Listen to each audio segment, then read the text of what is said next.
तुम्हारा मामा टीम तो बच गया।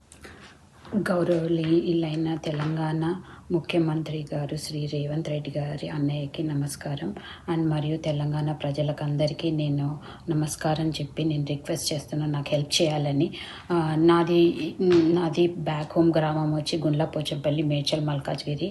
అండ్ నేను యూఎస్లో ఉంటాను. ఫర్ ద పాస్ట్ 24 years నుంచి యూఎస్లో ఉంటున్నాను.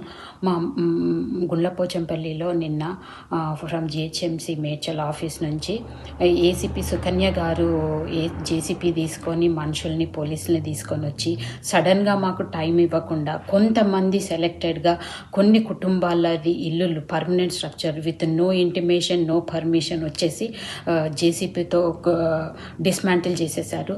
దీనివల్ల మా ఇంట్లో మా అమ్మ, మా నాన్న వృద్ధులు, వాళ్ళు 75-80 years old ఉంటారు.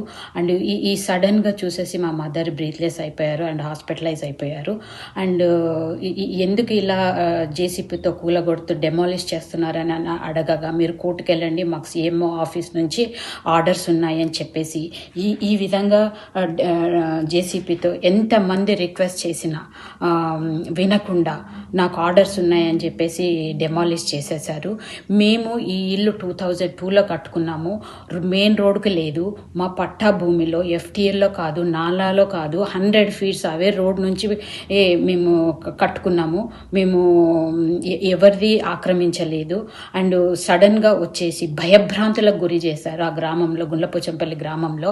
సో ఏ విధంగా డిస్మాంటిల్ చేశారో మీరు చూడండి.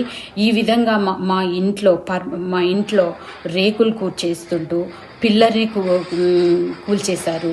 అండ్ మధ్యలో క్రాక్స్ పెట్టారు ఇంటికి.